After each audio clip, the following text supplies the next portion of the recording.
Bienvenue dans cette nouvelle édition de l'information. Au sommaire, hausse de 75% de la prime allouée au personnel médical en Égypte. Mesure annoncée par le chef de l'État Abdel Fattah al-Sisi qui intervient en pleine crise sanitaire liée au coronavirus et accueillie de façon mitigée par le corps médical égyptien qui réclamait de telles réformes depuis plusieurs années déjà. Le gouvernement du Niger annonce des réaménagements dans le fonctionnement de l'administration publique en raison de la pandémie du Covid-19. De nouveaux horaires de travail ont notamment été mis en place. Les journées de travail débuteront désormais à 8h pour se terminer à 14h GMT sans interruption. Et puis l'économie sud-africaine subit de plein fouet les conséquences de l'épidémie du coronavirus. Ce lundi 30 mars, le rand a atteint son niveau historique le plus bas. Il est passé sous la barre des 18 rands pour $1 américain.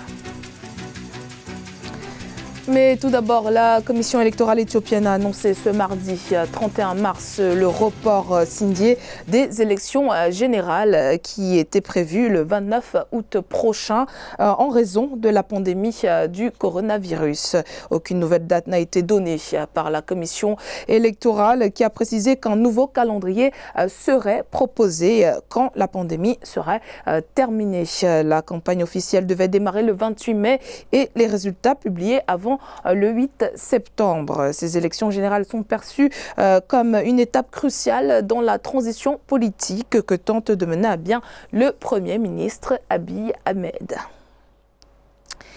Le président égyptien Abdel Fattah al-Sisi a annoncé une hausse de 75% de la prime allouée au personnel médical en plus de leur salaire dans le cadre de la lutte contre le coronavirus. Une mesure reçue avec des réserves par la Fédération des professions médicales qui indique réclamer depuis des années une revalorisation des salaires en milieu hospitalier.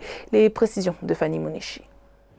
Le personnel médical en première ligne dans la lutte contre le coronavirus. En Égypte, le docteur Ahmed Elaoué, chef de service des analyses médicales à l'université Al-Azhar, est décédé. Il avait 57 ans.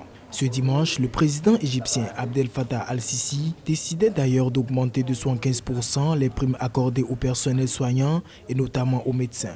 Le président Sisi a décidé d'augmenter l'allocation pour les professions médicales de 75% par rapport à la valeur actuelle, y compris les médecins travaillant dans les hôpitaux universitaires pour un coût total d'environ 2,25 milliards de livres et de créer un fonds de risque pour les membres de la profession médicale. Le corps médical craint d'être dépassé par l'épidémie dans le troisième pays le plus peuplé d'Afrique. La Fédération égyptienne des professions médicales a d'ailleurs émis des réserves sur cette nouvelle mesure, estimant qu'elle n'était pas à la hauteur de la crise qui se profile. En Égypte, le salaire des médecins en hôpitaux n'avait pas augmenté depuis un quart de siècle. Le débat ne devrait pas être sur le fait, oui, il faut leur octroyer telle prime ou ne pas. Le débat devrait être quelles sont les conditions dans lesquelles ils travaillent. Est-ce que ces conditions permettent de lutter efficacement contre la pandémie? Est-ce que ces conditions permettent à ce personnel de jouer pleinement son rôle? Et c'est là que les États doivent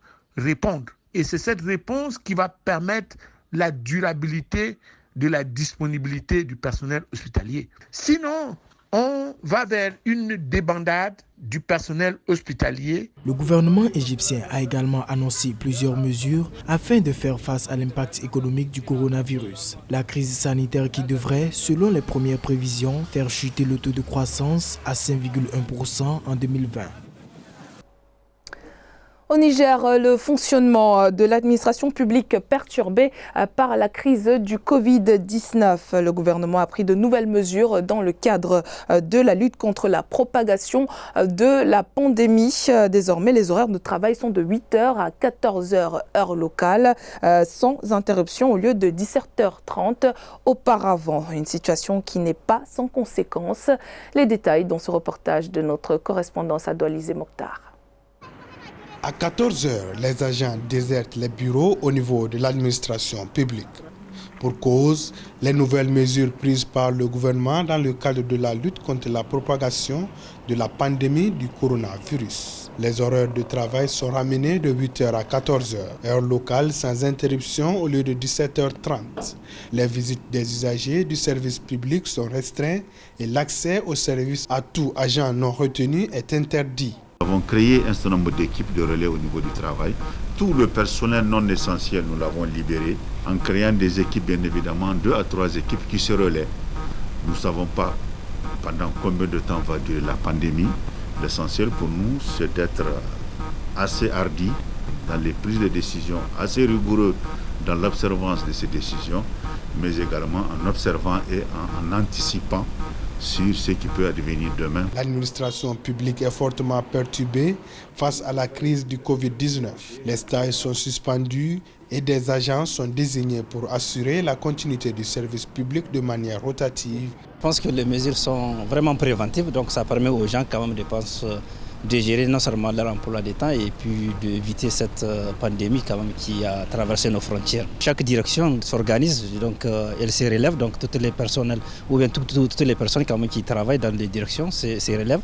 Donc je pense que nous sommes déjà habitués à ce genre d'activités. Dans le but de limiter la propagation du coronavirus au Niger, l'état d'urgence sanitaire a été proclamé sur toute l'étendue du territoire national. L'isolation et l'installation à Niamey, seule ville actuellement touchée par le virus, d'un couvre-feu de 19h à 6h pour une période de 2 semaines renouvelable. À la date du 30 mars, 22 cas de malades du coronavirus, dont malheureusement 3 décès, ont été enregistrés au Niger. Face à la dégringolade des prix du pétrole dans le contexte de pandémie du coronavirus, l'Algérie souhaitait une réunion de l'OPEP, mais la demande n'a pas abouti. Les gros producteurs Russie et Arabie Saoudite, dans une guerre des prix, accélèrent la chute des prix. Fanny Monichi. La demande de l'Algérie a échoué. Le pays demandait l'organisation d'une réunion d'urgence de l'OPEP, organisation des pays exportateurs de pétrole. Les prix de l'or noir, dont l'exportation constitue les principaux revenus de l'Algérie, ne cessent de chuter. Cette économie dépend en grande partie de cette exportation pétrolière. Je crois qu'elle dépend même à peu près 90%. N'ayant pas réussi une quelconque manœuvre pour redresser la situation des prix sur le marché, l'Algérie s'attend à ce que naturellement sa balance commerciale se détériore sensiblement et avec elle, la chute vertigineuse de ses réserves de change, la dépréciation spectaculaire de sa monnaie, le dinar, ça sera des déficits budgétaires inévitables. Il faut y ajouter l'inflation qui va également augmenter. Bref, c'est un tableau tout à fait sombre qui se dessine. Les prix du pétrole sont au plus bas depuis 17 ans. Un effondrement déclenché par la crise sanitaire liée au coronavirus en Chine, grand consommateur d'or noir, mais également aux États-Unis où l'épidémie s'aggrave.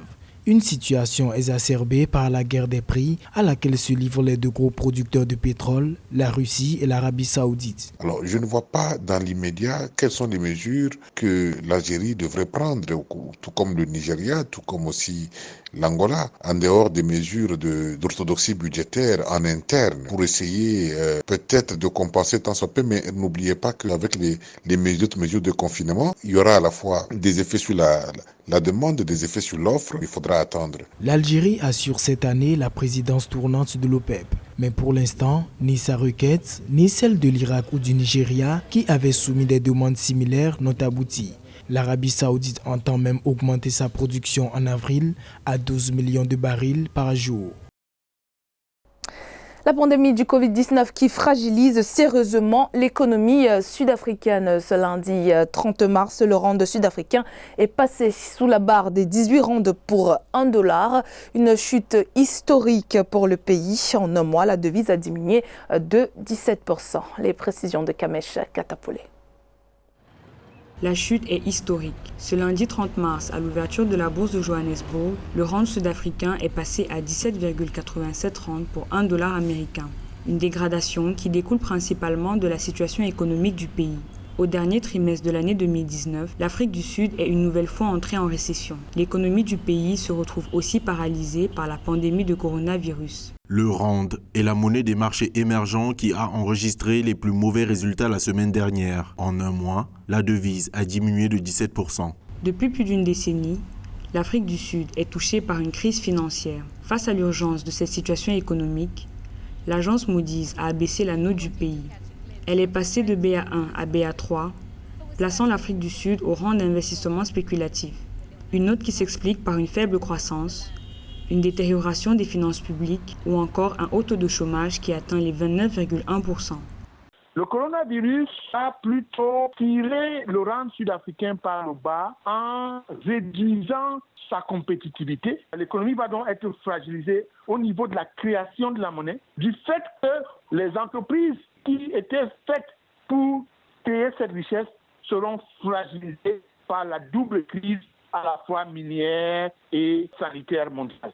Selon l'agence de notation Moody's, la croissance de l'Afrique du Sud devrait passer de 0,7 à 0,4% en 2020. Le déficit budgétaire du pays devrait même atteindre son plus haut niveau depuis 18 ans, soit 6,8% du PIB. La Banque des États d'Afrique centrale riposte face à la pandémie actuelle de coronavirus. La croissance de plusieurs pays de la sous-région est en jeu. C'est dans ce sens que la BEAC a pris différentes mesures. Objectif, faciliter l'accès au crédit grâce à une baisse des taux directeurs. Les précisions d'Ibayako. Selon l'Organisation mondiale du tourisme, les restrictions de voyage partout dans le monde à cause du Covid-19 vont se traduire par une baisse de 20 à 30% des arrivées de touristes internationaux en 2020 par rapport à 2019. À titre indicatif, la crise économique mondiale n'avait causé qu'une baisse de 4% des arrivées en 2009. De tous les secteurs économiques, le tourisme est l'un des plus durement frappés. Cependant, notre secteur reste soudé pour faire face à cette immense urgence sanitaire. Notre première et absolue priorité est pour œuvrer ensemble afin d'atténuer l'impact de la crise, en particulier sur l'emploi, et de soutenir l'action plus vaste en faveur du redressement en étant un moteur de l'emploi et du bien-être économique partout dans le monde. Ainsi, l'Organisation mondiale du tourisme estime qu'une telle situation pourrait faire diminuer les recettes du tourisme international et les exportations dans des proportions comprises entre 300 et 450 milliards de dollars, soit près d'un tiers des 1500 milliards de dollars générés en matière de recettes en 2019. Il y a des experts qui parlent d'une possibilité de récession des PIB dans certains pays. Une chose est sûre, c'est que à cause du virus du coronavirus, nous aurons une contraction de l'économie mondiale. Ça va toucher aussi le secteur touristique. Qui dit tourisme pour une zone ou un pays, dit dépendance vis-à-vis de la plupart de l'étranger. Selon les estimations, le coronavirus ferait perdre 5 à 7 ans de croissance à l'industrie touristique, avec comme conséquence directe des millions d'emplois détruits, étant donné que 80% de toutes les entreprises touristiques sont de petites et moyennes entreprises et le secteur est en première ligne pour offrir des emplois aux femmes, aux jeunes et aux populations rurales. Et puis, triste nouvelle, l'ancien président de l'Olympique lyonnais, Pape Diouf, hospitalisé pour détresse respiratoire après avoir été infecté par le coronavirus, est décédé ce mardi 31 mars à l'hôpital de Fann à Dakar, au Sénégal, avant d'avoir pu être rapatrié en France. Il était âgé de 68 ans, ancien journaliste et puis agent de joueur et ensuite dirigeant du club de football français de 2005 à 2009. Pape Diouf avait notamment contribué à bâtir l'équipe championne de France 2010 après 17 années sans titre pour l'OM. Écoutez la réaction de Luc Sonor, ancien footballeur professionnel, très ému après avoir appris le décès de Pape Diouf. C'est avec une grande tristesse que je viens d'apprendre le décès de mon ami Pape Diouf. Je tenais à témoigner car ce monsieur, en dehors du fait que c'était un grand président, un grand journaliste, m'a fait découvrir l'Afrique. C'est lui qui m'a emmené en Afrique, c'est lui qui m'a fait vraiment connaître les Africains, en m'emmenant notamment dans des jubilés, que ce soit le jubilé de grands monsieur comme ça, Boubacar ou encore Gay, qui jouait à ce show. Voilà. Vraiment, c'est très dur. C'est très dur, cette disparition de Pape. Naturellement, toujours à cause de cette maladie, on s'y attend pas. C'est pour ça qu'encore une fois, On le redit, faisons attention à nous. Je ne sais pas quoi dire, c'est très très dur à vivre d'apprendre comme ça que ce grand monsieur qui est pape nous a laissés. Je sais que de là où il est, il continuera malgré tout à gérer, à diriger, à faire en sorte que tout le monde aille dans le droit chemin. Et voilà, je voulais juste dire que voilà, je ne l'oublierai pas. Pape, c'était plus qu'un ami, c'était véritablement quelqu'un de grand. J'ai voulu, à une certaine époque, quand j'étais à Monaco, qu'il soit mon agent. Et il m'avait répondu tout simplement, Luc, tu n'as pas besoin d'agent. Et ça, j'ai trouvé ça encore une fois grandissime. Il n'a pas profité de la situation. C'était ça, Pape. Un monsieur droit, honnête, un monsieur fantastique, d'une intelligence incroyable. Voilà, qu'il repose en paix. Je voudrais présenter mes condoléances à tous ses proches, à toute sa famille. Et leur du bon courage. Adieu, Pape. C'était le journal de la rédaction. Merci de votre fidélité. Dans un instant, une nouvelle édition de l'actualité sur Africa 24.